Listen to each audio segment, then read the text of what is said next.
Well, good day, folks. Just a quick little one today to show off a project I worked on.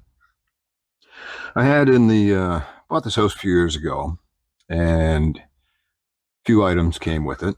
And I bought it from a lady in her late 70s who actually grew up in the house. The house was built by her parents.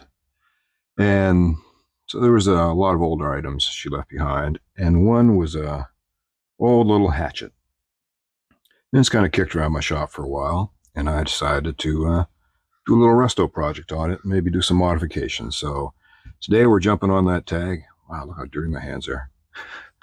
Today we're going to jump on that tag from AW Customs and do a little modified Monday with this axe. So I'll slip in here a picture of the axe in the state it was when I started working on it, and probably should have filmed some, but hindsight, right? Anyway, you can see it was very, very rusted and corroded and had a bit of paint on it, on the axe head and on the handle, and some cracks, and, just in rough shape, but did well to survive as long as it did. I think it was probably a hand-forged axe, and not that I'm a forging expert, but we'll try and get into why I think that here. But first, let's have a look. So here is the final project. It's probably not all going to fit on here, but there it is.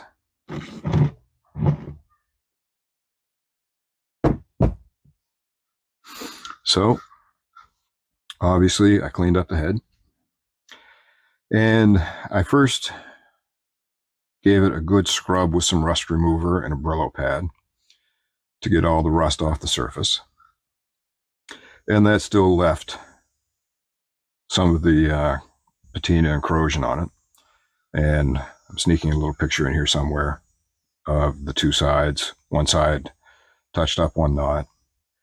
And so I went and took some sandpaper, and I took some 180 grit and used that to clean the surface off, and then stepped down to some 220 just to get in some of the tighter areas. You can see there's still a lot of nicks, some patina in those areas. And then once I was done with that, I treated the handle. Well, I sanded the handle to get the paint and the dirt and that off the handle. There's Charlie saying hello.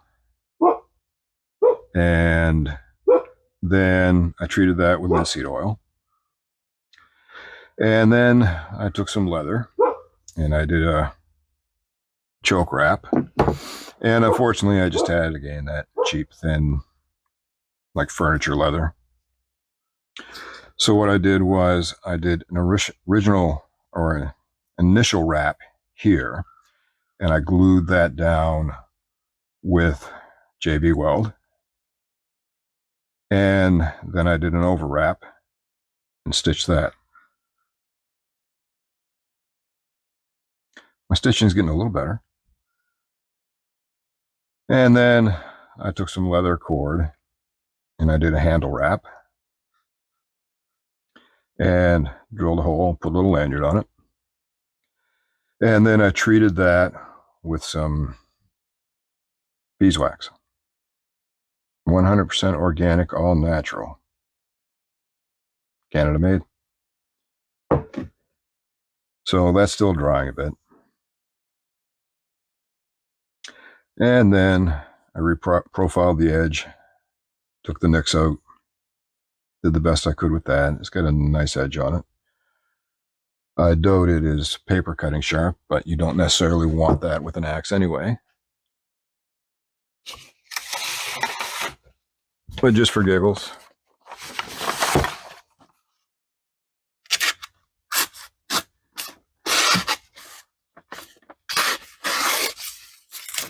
So it's got a good edge on it now.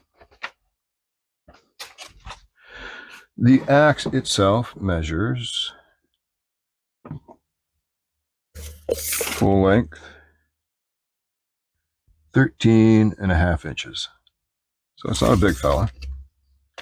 The head is the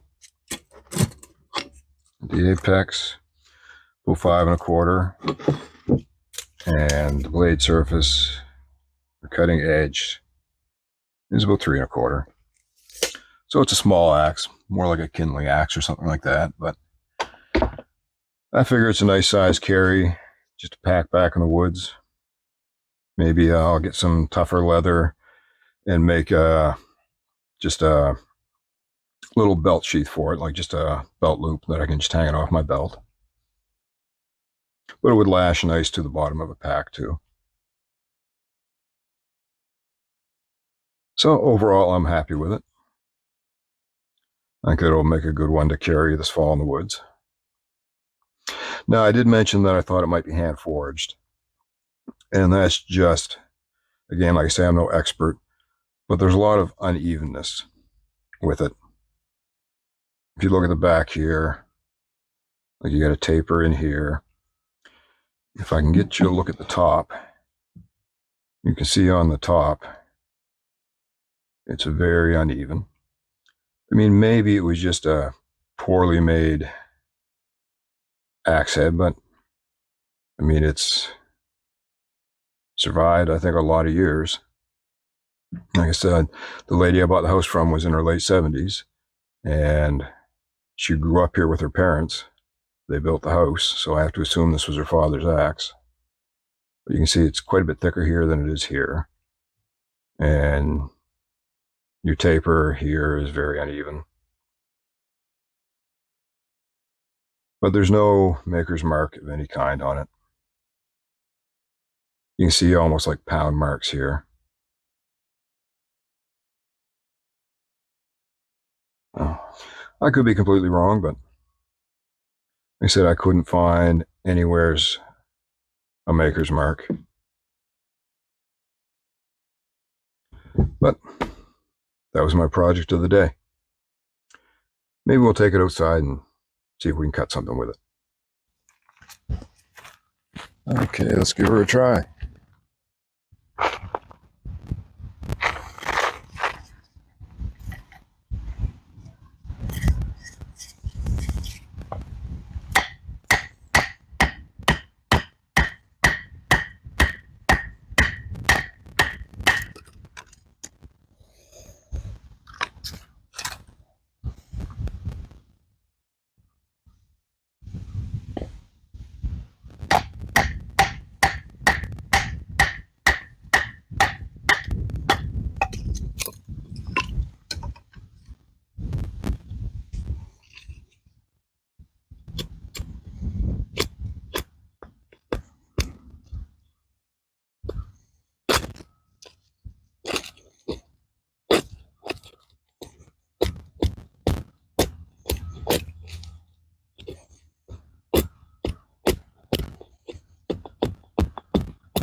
Alrighty, so there we go.